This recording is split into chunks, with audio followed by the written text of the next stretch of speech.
You're listening to BQN. Assimilate the audio.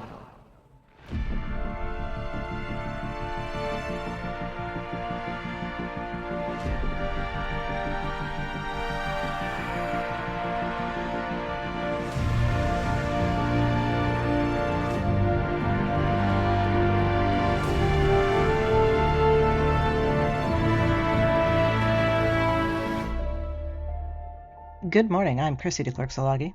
And I'm Jason Szilagyis with today's Caffeinated History with the Szilagyis on the BQN Podcast Collective. Before we jump into our topic for the day, we'd like to take a moment to thank our BQN Patreon patrons who make our show possible. Listeners, you can hear your name listed here as one of our associate producers with a monthly subscription of just $10 at patreon.com/BQN. The history of Latin America and the Caribbean is fraught with abusive labor and corporate manipulation of governments. One of the most chilling examples of this is the Banana Massacre, in which the government of Colombia assisted the United Fruit Company in violently ending a strike. The United Fruit Company was formed in 1899 by the manager of the Boston Fruit Company and the Tropical Trading and Transport Company. The latter was run by Minor C. Keith. He had already been working in the Caribbean on a railroad project connecting San Jose, Costa Rica, to the port of Limon. When Costa Rica could no longer pay for the project, Keith borrowed to continue it, expecting to recoup the money easily once the railroad was running. 2 years later, the Costa Rican government granted Keith a 99-year lease on the train route and 800,000 acres of land along it. Income from the railroad was insufficient, but he found that the banana plantations he'd established on that free land could be very lucrative. Bananas, originally grown by Keith as a source of cheap food for his workers, were becoming an expensive delicacy in the United States. In 1899, after a mutual broker went bankrupt, Keith's Tropical Trading and Transport merged with the Boston Fruit Company to become the United Fruit Company. Once established, they set about creating a near monopoly for themselves by either buying them outright or purchasing a controlling stock in any other companies that handled bananas. Within just a few years, they were responsible for about 80% of the bananas in the United States. They also, quite ingeniously, added Caribbean travel to their repertoire by building ships that carried both the banana cargo and a small number of passengers. Their Great White Fleet, so called because the boats were painted white to reflect the hot Caribbean sun, arguably invented the Caribbean cruise industry. They branched into other fields as well. Between 1901 and 1954, the company managed the Guatemalan Postal Service. They also got involved in telecommunications in 1933 with the Tropical Radio and Telegraph Company. Between these, the bananas, and other ventures, by 1933, they were the largest employer in Central America. They were also so deeply enmeshed in these countries' economies that they had an inordinate influence on their governments, thereby creating the first instance of a banana republic. Because of the power held by United Fruit, these governments would often side with the company over their own citizens. This was made blatantly clear in Colombia in November and December of 1928, when a labor action was ended with military force. Working conditions in the United Fruit plantations were brutal. 7-day work weeks, poor sanitation, dangerous conditions, no accounting for illness or injury, meager wages that were often paid in company scrip rather than real money, and immediate suppression of any attempts by labor to organize.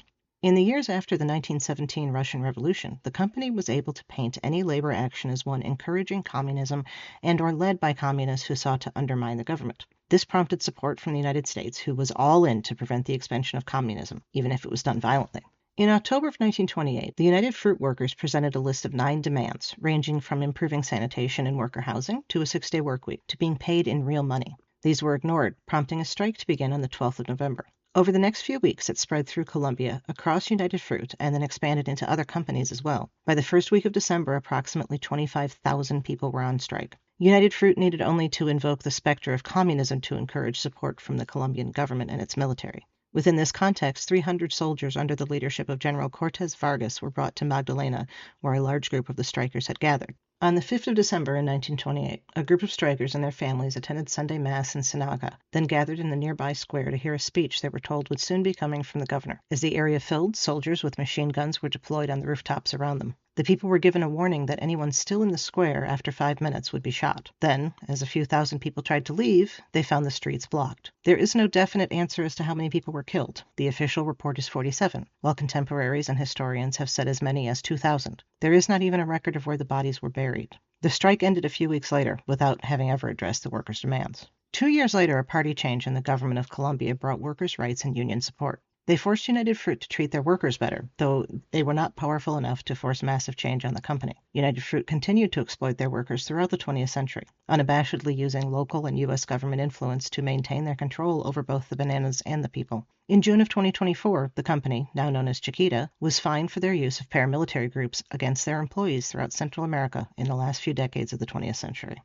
Thank you for listening. We'd also like to thank our History with the Szilagyi Patreon patrons, Pati, Susan Capuzzi-De Clerck, Laura Dell, Kris Hill, Betty Larson, and Vince Locke. Your contributions help us to have the time to research and write what you're hearing, and you can help us just like they do with a monthly subscription at patreon.com/historywiththeszilagyis. Thank you to Mark White also for the awesome show art, and Zach Tripp for the wonderful closing music. Please subscribe in your favorite podcast player, and don't forget to rate and review us there as well. And while you're at it, check out the rest of the great shows on the BQN Collective. We'd love to hear what you think. If you'd like to reach out, you can find our network on the socials at BQN Podcasts, and this podcast in particular at History Szilagyi. You can also talk about any and all of the BQN podcasts in our Facebook group, the BQN Collective. And last but not least, you can find me on the socials at The Goddess Livia. That's TheGoddessLivia. And me at Jason Dark Elf. We'd love to hear topic suggestions. What would you like to learn on Caffeinated History?